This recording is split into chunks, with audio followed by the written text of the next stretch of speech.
Bonjour à tous, on se retrouve sur cette petite vidéo qui ne sera certainement pas de très bonne qualité parce que j'ai rien pris avec moi, pas de stabilisateur.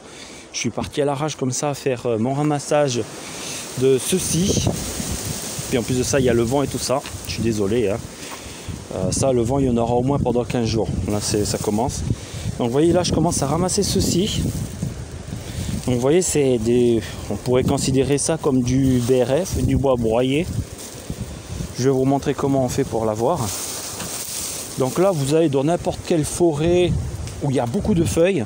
Là, vous voyez, c'est le temps où les feuilles tombent. Normalement, je suis censé le faire avant. Mais là, j'ai été un peu en retard. Du coup, je le fais maintenant. J'aurais dû le commencer il y a au moins un mois et demi. C'est-à-dire en novembre, décembre. Donc vous voyez, là, je ramasse tout ça. Donc c'est très simple. Vous voyez, là, je suis allé dans une petite forêt, là. Petite forêt comme ça, où il y a beaucoup de feuilles par terre. Et ce qu'il faut faire, c'est très important. Donc vous voyez là, ce que je fais, c'est que je retire toutes les premières couches de feuilles qui sont tombées. Parce que les premières feuilles, on n'en a pas besoin. Nous, ce qu'il nous faut, c'est ce qu'il y a en dessous. Donc c'est-à-dire, je prends mon râteau. Et ça, c'est impératif, hein, ça, il faut le faire. Hein. Donc vous voyez là, les feuilles qui sont là. Je retire la première couche. Hop. Et quand vous retirez la première couche, vous allez avoir les feuilles qui sont un peu flétries, un peu faites.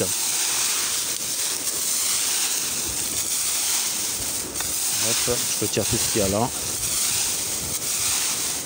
Et je vais essayer de me faire un focus dessus, ce sera mieux pour vous. Hop, voilà, vous voyez.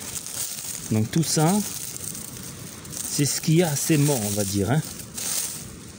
C'est tout ce qu'il y a assez mort. Tout ce qui se trouve amène la terre. Qui est juste une petite couche de 2 cm au-dessus de la terre, vous voyez. Et tout ça, eh ben, c'est ce qui fera le carbone pour la culture. Et le carbone, c'est comme vous savez, hein, depuis plusieurs années que je vous l'explique, c'est ce qu'il faut pour la culture. Hein. Pas de carbone, pas de culture en gros. Bien sûr, vous pouvez faire de la culture sans carbone, mais c'est pas conseillé. Hein. Donc du coup, moi ce que je fais, vous voyez, une fois que j'ai retiré tout la première couche dessus, que j'en ai pas besoin, et ben hop, après je gratouille comme ça, assez fortement. Bien sûr, avec une main, c'est pas évident. Voilà, donc, vous voyez, j'ai bien gratouillé le dessus. Et ce qui permet d'avoir tout ceci, un genre de terreau de forêt. Bien évidemment, une fois que vous avez ramassé tout ça, n'oubliez pas de prendre tout le tas de feuilles là qui est ici et de le recouvrir sur la terre que vous venez de faire derrière. Par exemple, vous voyez là, je fais un monticule de feuilles. Et bien tout ça, je vais le rince-balayer derrière pour recouvrir la zone que j'ai fait. De toute façon, à ce que ça se refasse, hein, bien sûr. Et bien entendu, revenez pas tous les ans dans le même endroit. Il faut compter au moins 2 ans, voire des fois 3 ans, pour que ça se retransforme en une sorte de terreau naturel de forêt. Le temps que les bêtes elles reviennent, le temps que l'humidité se refasse, le temps que la pluie elle retombe, que ça remoisisse, etc. Et ça, bien sûr, hein, vous prenez tout ceci et vous le mettez sur votre terre.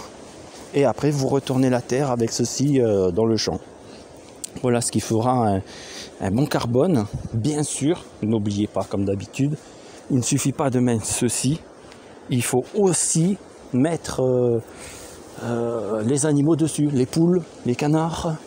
Si vous avez des brebis, des chèvres, etc. Vous savez, pour faire la fameuse recette, la recette animale, hein, afin de ne pas faire une sorte de soif d'azote. Parce que le carbone c'est bien, mais si vous mettez bien rien dessous, après ça va appauvrir votre terre. Hein. Donc ça c'est essentiel, hein, beaucoup d'urine, beaucoup de caca d'animaux et tout ça. Laissez-les manger, laissez-les faire pipi caca dessus, laissez-les balader. Et après vous reprenez tout ceci, vous remettez ça dans votre champ, vous mettez les poules, les canards, vous laissez vadrouiller, ils vont faire leur travail. Et si vous n'avez pas ça, et dans ce cas vous ramassez tout ceci. Vous le mettez dans un grand bac, genre un bac qui fait 5 mètres carrés. Et après, vous mettez un apport d'azote. Donc le mieux c'est de l'azote naturel, hein, fait d'animaux. Si vous n'avez pas, il faut chercher en commerce, hein, un truc qui apporte quelque chose qui ne va pas faire une source d'azote. Voilà, sur ce, je vous souhaite un bon fin de mois. Et nous, on se retrouvera certainement le mois prochain pour la suite. Donc commencez, allez-y. Hein.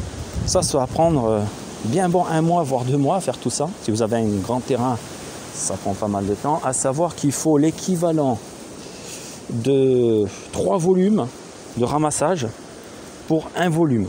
C'est-à-dire, en gros, si vous ramassez dans la forêt, hein, si vous ramassez un talus comme ça qui fait une circonférence de 10 mètres carrés, il faudra